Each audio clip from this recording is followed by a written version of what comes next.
નમસ્કાર ગુજરાત। આજે આપણે જોશું 6 જાન્યુઆરી 2025નું મોસ્ટ ઇમ્પોર્ટન્ટ કરંટ અફેર। તે પહેલાં ખાસ કરીને ચેનલ ઉપર નવા હોય તો ચેનલને સબસ્ક્રાઈબ કરી લેવી, વિડીયો પસંદ આવે તો લાઈક કરવો અને તમારા મિત્રો સુધી શેર કરી દેવો। તો ચલીએ આજનો ક્લાસ શરૂ કરીએ આપણે। તો તાજેતરમાં જ વિશ્વ બ્રેઇલ દિવસ ક્યારે ઉજવવામાં આવ્યો છે? તો 4 જાન્યુઆરીએ આ દિવસ ઉજવવામાં આવે છે દર વર્ષે। ક્યારથી? તો કે 2019થી। તો વિશ્વ બ્રેઇલ દિવસની ઉજવણીની વાત કરીએ તો દર વર્ષે 6ઠી જાન્યુઆરી એટલે કે 4 જાન્યુઆરીના રોજ વિશ્વ બ્રેઇલ દિવસ ઉજવવામાં આવે છે અને બ્રેઇલની પરિવર્તનશીલતા શક્તિ અને દ્રષ્ટિહીન વ્યક્તિઓના જીવન પર તેની ઊંડી અસર માન આપે છે એને સમર્પિત આ દિવસ છે। લુઈસ બ્રેઇલના જન્મદિવસની યાદમાં આને ઉજવવામાં આવે છે, કારણ કે બ્રેઇલ એક ભાષા નથી, એક લિપિ સ્વરૂપે કામ કરે છે અને તો કે એની યાદમાં સ્વપ્નદ્રષ્ટા જેમ જ સ્મૃત વગેરે અંધ વ્યક્તિઓ વાંચી શકે અને ઓળખી શકે એના માટે આ ઉજવવામાં આવે છે દિવસ। તો યાદ રાખો આ દિવસ। ત્યારબાદ 2019થી દર વર્ષે મનાવવામાં આવે છે આ દિવસ। આ 7મી આવૃત્તિ છે। 1 જાન્યુઆરીએ આપણે વિશ્વ કુટુંબ દિવસ ઉજવ્યો હતો અને 2 જાન્યુઆરીએ વિશ્વ અંતર્મુખીય દિવસ પણ જોયો હતો અને આ 4 જાન્યુઆરીએ વિશ્વ બ્રેઇલ દિવસ એડ કરી દેવો જોઈએ। ત્યારબાદ આગળના પ્રશ્ન તરફ। ત્યારબાદ રાષ્ટ્રપતિ પ્રવાસી ભારતીય દિવસને નિમિત્તે પ્રવાસી ભારતીય સન્માન કેટલા વ્યક્તિને આપશે? તો ટોટલ 27 વ્યક્તિને આ પુરસ્કાર આપવાના છે। તો પ્રવાસી ભારતીય સન્માન પુરસ્કારની વાત કરીએ તો 2025 માટે નામોની ભલામણ જ્યુરી કમ એડવોકેટ સમિતિ દ્વારા કરવામાં આવી છે અને પ્રવાસી ભારતીય સમિતિએ આ વિદેશ ભારતીયોને આપવામાં આવતું સર્વોચ્ચ સન્માન માન્યું છે। તો કે વિદેશ મંત્રાલયે વર્ષ 2025માં પ્રવાસી ભારતીય પુરસ્કાર માટે 23 દેશોના 27 લોકોના નામની જાહેરાત કરી છે। એમાં આ 2-3 હાઇલાઇટમાં છે, તો જોઈ લેવા। આ પુરસ્કાર મેળવનાર યુકેના જે રાજકારણ ક્ષેત્રે બેરોનેસ ઉષા કુમારી પ્રશાંત અને યુએસના ડૉક્ટર સમીલા ફોન્ડરનું સમુદાય વગેરેનો સેવાનો સમાવેશ થાય છે। તો આ બંને નામ હાઇલાઇટમાં હતા, નકર તો આંકડો વધીને પૂછી શકે અથવા તો કોના દ્વારા આપવામાં આવે છે એ વગેરે વગેરે પૂછી શકે। 27 લોકોને આ વખતે મળવાનું છે અને વિદેશમાં વસતા ભારતીયો આપવામાં આવેલું આ સર્વોચ્ચ સન્માન છે। તો કે કારણ કે આપણે પ્રવાસી ભારતીય દિવસ ઉજવવાના જ છે ભુવનેશ્વરમાં આ વખતે 18મી આવૃત્તિ છે। શા માટે ઉજવાય છે? તો કે ગાંધી બાપુ આવ્યા હતા એના માનમાં। તો પ્રવાસી ભારતીય દિવસ સંમેલન 18મી આવૃત્તિ ભુવનેશ્વરમાં ઉજવવાની છે। ઓડિશામાં 8થી 10 જાન્યુઆરી દરમિયાન આ યોજાશે અને પ્રવાસી ભારતીય સન્માન પુરસ્કાર પ્રવાસી ભારતીય દિવસની ઉજવણીના સમાનપત્ર સત્રમાં આ સંમેલનના માનની રાષ્ટ્રપતિ દ્વારા આપવામાં આવશે। તો ખાસ કરીને એટલા માટે પ્રવાસી ભારતીય સન્માન પર યાદ રાખવા અને આ પુરસ્કારો આનું આયોજન પર। ત્યારબાદ કયા દેશમાં માનવ મોટાપુમાં વાયરસ ફેલાયો એને જ જે COVID-19 જેવો ગણવામાં આવ્યો છે? તો ચાઇના જ હોય, આવા વાયરસો ત્યાંથી જ ફેલાય છે। તો ચીનમાં HMPV એનું નામ છે। શું આને બીજું માનવ મોટાપાછુઆ વાયરસ પણ કહેવામાં આવે છે? ચીનના HMPV ચીન કથિત રીતે કોવિડ જેવી બીક સામે લડી રહ્યું છે અને અહેવાલની સૂચના અનુસાર માનવ મોટાપ્યુમો વાયરસ અથવા તો MSPV જે કેસોના વધારો થઈ રહ્યો છે અને ફ્લૂ જેવા લક્ષણો સાથે શ્વાસ સંબંધિત બીમારી છે। કોવિડ પર શ્વાસ સંબંધિત જ બીમારી હતી અને 2001માં નેધરલેન્ડમાં પહેલો આનો કેસ આવ્યો હતો। કયા? આ માનવ મેટાપોન્ચા વાયરસનો। જ્યારે COVID-19 દ્વારા ફેલાવવામાં આવ્યો હતો એ કયા વાયરસથી? તો કે સોર્સ કોવિડ વાયરસથી ફેલાવવામાં આવ્યો હતો અથવા તો COVID-19થી આનો ફેલાવવામાં આવ્યો હતો। તો બધા એકવાર કોવિડનું ફૂલ ફોર્મ લખી નાખે। ત્યારબાદ ચાઇનાની વાત કરીએ તો કેપિટલ બેઇઝિંગ છે, ચલણ તો કે રેમિન્બક છે અને રાષ્ટ્રપતિ શી જિનપિંગ છે, જ્યાં સુધી જીવે ત્યાં સુધી। ત્યારબાદ ભારત કયા દેશમાં ભૂકંપગ્રસ્તને મદદ કરવા માટે 5 લાખની સહાય આપશે? તો વનુઆતુને આ સહાય આપશે, આ એક દેશ છે। તો ભારત ભૂકંપગ્રસ્ત વનુઆતુ જે 5 લાખ રૂપિયાની સહાય આપશે ડોલરમાં અને ભારત સરકારે ભૂકંપથી પ્રભાવિત નાના પેસિફિક મહાસાગરનો એક દેશ છે વનુઆતુને 5 લાખની સહાય જાહેર કરી અને આ સહાયનો ઉપયોગ દેશમાં રાહત, પુનર્વસન અને પુનર્નિર્માણ પ્રયાસોને સમર્થન આપવા માટે કરવામાં આવશે।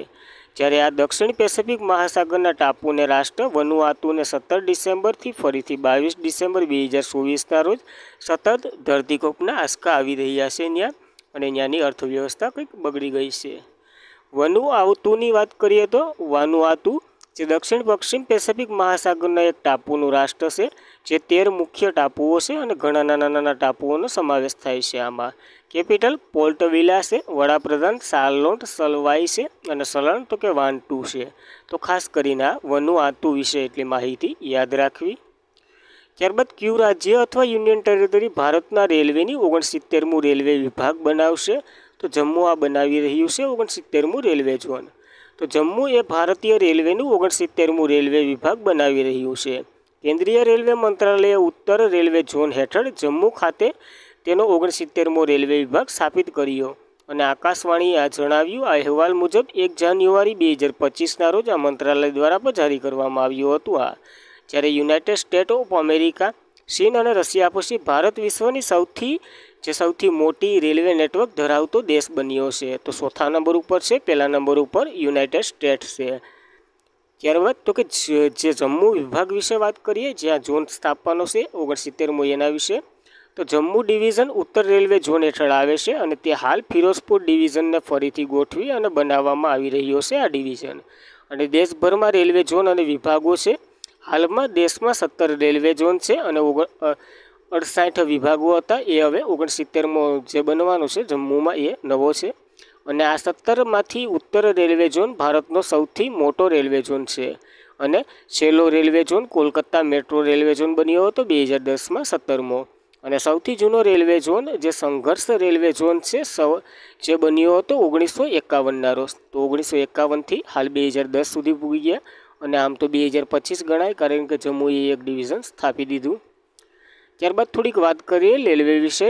તો સ્વતંત્ર ભારતનું રેલવે બજેટ ક્યારે અને કોણે લોન્ચ કર્યું હતું? તો જ્હોન મથાએ લોન્ચ કર્યું હતું, અને પ્રથમ રેલવે મંત્રી હતા 1947ના રોજ.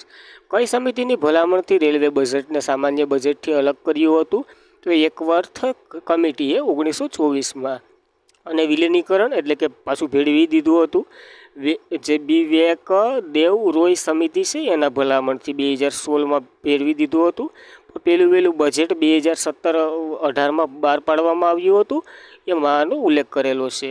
જ્યારે એડવાન્સ ટિકિટ બુકિંગ 120 દિવસ પહેલાં શરૂ થતું હતું, તે પરંતુ ઘટાડી અને 60 દિવસ કરી દીધું હતું. હમણાં જ આપણે જોયું હતું. અને રેલવેના ચેરમેન અને સીઓ સતીશ કુમાર છે. મંત્રી અશ્વિની વૈષ્ણવ છે. અને ભારતની પ્રથમ ટ્રેન મુંબઈથી થાણા વચ્ચે ચાલી હતી 34 કિલોમીટર. તો ગુજરાતની પ્રથમ ટ્રેન કેટલા કિલોમીટર અને ક્યાં ક્યાં વચ્ચે ચાલી હતી એ તમારે કોમેન્ટ કરી દેવાની છે. ત્યારબાદ સરકારે કૃષિ પાક વીમા યોજના ક્યાં સુધી લંબાવી છે? તો 2025થી 26 સુધી કરી દીધી છે આને. તો સરકારે કૃષિ પાક વીમા યોજના 2025થી 26 સુધી લંબાવી દીધી. અને દેશમાં જે કૃષિ ક્ષેત્રને પ્રોત્સાહન આપવા માટે ભારત સરકારે મુખ્ય પાક વીમા યોજના, પુનઃરચિત હવામાન આધારિત પાક વીમા યોજના અને પ્રધાનમંત્રી ફસલ બીમા યોજના વિસ્તૃત સહિત અનેક નીતિઓનો નિર્ણયને મંજૂરી આપી છે. સરકારે યસ અને વિન્ડેસ જેવા કૃષિ ક્ષેત્ર સંશોધન અને વિકાસ પ્રોજેક્ટ ભંડોળો પણ પૂરા પાડશે, જે ફીટ અને રચના પણ મંજૂરી આપી છે. તો આ પ્રોજેક્ટો યાદ ન રહે તો કંઈ નહીં, પણ આ યોજનાને લંબાવી દીધી છે. તો યોજના વિશે માહિતી લઈ લઈએ. પ્રધાનમંત્રી પાક વીમા યોજના, આની શરૂઆત 2016માં નરેન્દ્ર મોદીએ જ કરી હતી.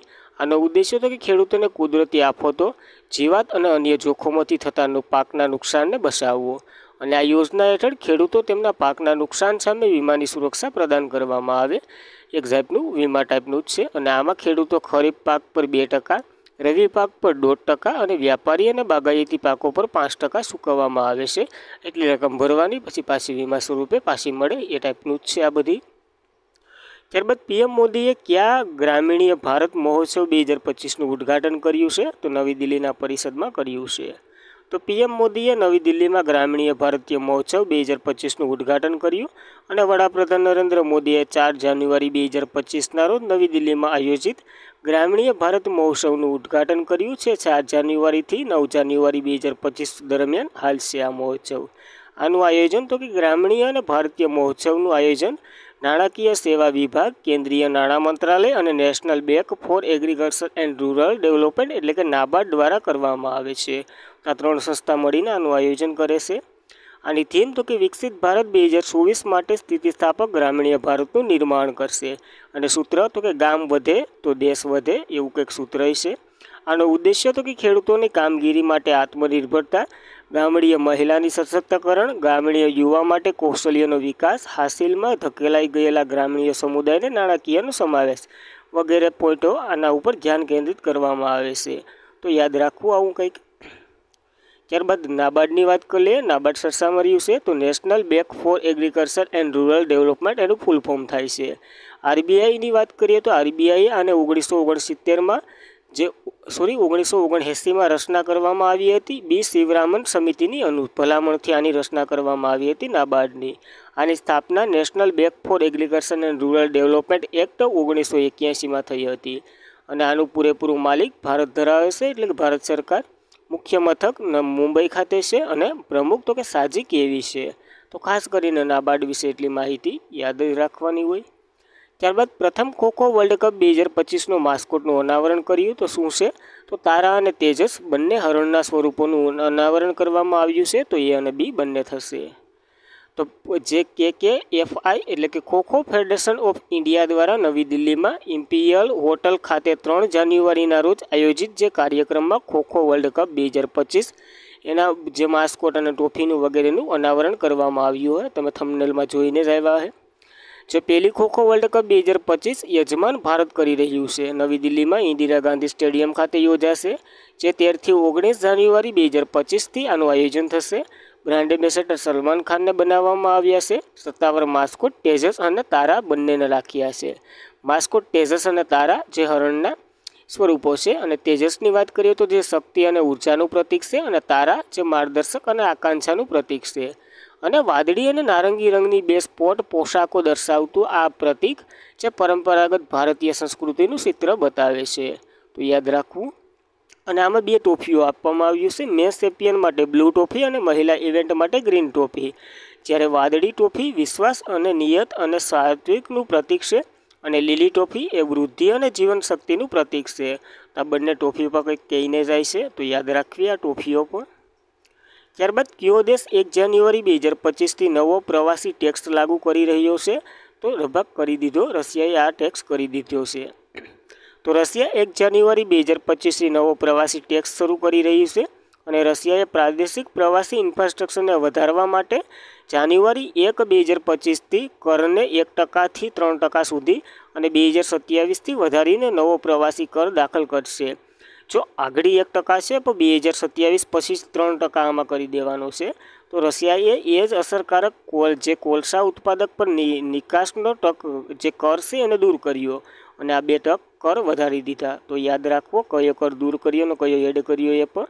ઉદ્દેશ્ય તો કે પ્રાદેશિક પ્રવાસી માળખાને મજબૂત બનાવવું આ યોજના હેઠળ. તો ખાસ કરીને એના માટે અહીંયા કર લગાડ્યો. કેવી રીતના લગાડ્યો ભગવાન જાણે. રશિયાની વાત કરીએ તો કેપિટલ મોસ્કો છે, ચલણ રૂબેલ છે, પ્રમુખ તો કે વ્લાદિમીર પુતિન અને PM મિખાઇલ મિસ્ટેલિંગ છે. તો ખાસ કરીને એટલી રશિયા વિશે બેઝિક માહિતી યાદ રાખવી. ત્યારબાદ ઓપરેશન સ્માઇલિંગ બુદ્ધ આર્કિટેક્ચરના કોણ હતા જેનું તાજેતરમાં જ અવસાન થયું છે? તો R ચિદમ્બરમ હતા. R ચિદમ્બરમ તાજેતરમાં જ અવસાન પામ્યા છે. તો ઓપરેશન સ્માઇલિંગ બુદ્ધાની વાત કરીએ તો તે આપણે પરમાણુ પરીક્ષણ અંતર્ગત કરવામાં આવ્યું હતું. એ તો બધીને ખ્યાલ જ હશે. 88 વર્ષની વયે અવસાન થયું છે. તો ભારતીય પરમાણુ વૈજ્ઞાનિક ડૉક્ટર રાજગોપાલા ચિદમ્બરમનું આજે એટલે કે સવારે મુંબઈમાં 88 વર્ષની વયે અવસાન થયું. તેઓ 1974 અને 1998માં પોખરણ ખાતે જે ભારતના 2 પરમાણુ વિસ્ફોટનું મહત્ત્વના ખેલાડી હતા. અને તેમણે ભારતના પરમાણુ ઉર્જાના આયોગના અધ્યક્ષતા પણ કરી હતી. આ સેવા આપી બાદ તેઓ ભારતીય પરમાણુ ઉર્જા આયોગના અધ્યક્ષ પણ બન્યા હતા. તો ખાસ કરીને ઘણો સમય વિજ્ઞાન ક્ષેત્રે સંકળાયેલા છે ભારત સાથે. પોખરણ ખાતેની વાત કરીએ તો 1998માં જે ઓપરેશન શક્તિ પરમાણુ ઘટકનું નેતૃત્વ કર્યું હતું આને R ચિદમ્બરમે, અને જેનાથી તેઓએ આ દુર્લભ પરમાણુ વૈજ્ઞાનિક એક બન્યા હતા. 1974માં સ્માઇલિંગ બુદ્ધા જે અને 1998માં જે ઓપરેશન શક્તિ બંનેમાં યોગદાન આપ્યું હતું. જે એના જ માન માટે એને 1975માં પદ્મશ્રી અને 1999માં પદ્મભૂષણ એનાયત કરવામાં આવ્યો હતો. જ્યારે આ તો અટાણે અવસાન પામી ગયા R ચિદમ્બરમ. પણ હાલ કોણ છે વર્તમાન મુખ્ય વૈજ્ઞાનિક સલાહકાર? તો કે અજય કુમાર સૂદ છે. અને પ્રથમ કોણ હતા? તો કે અબ્દુલ કલામ હતા. તો આ માહિતી પર યાદ રાખવી આપણને. અને આજના માટે એટલું જ હતું। ખાસ કરીને મિત્રો ચેનલ ઉપર પહેલી વાર હોય, જો માહિતી પસંદ આવતી હોય તો લાઇક કરી શકો, ડિસલાઇક પણ કરી શકો। ચેનલ ઉપર નવા હોય તો ચેનલને સબસ્ક્રાઈબ પણ કરી લેવી। વિડીયો પસંદ આવે તો તમારા મિત્રોને પણ તમે શેર કરી શકો। તો thank you for watching this video. જય હિન્દ, જય ભારત। આજના માટે એટલું। આવતીકાલે મળ્યા પાછા નવી ઉર્જા સાથે। Thank you for watching this video.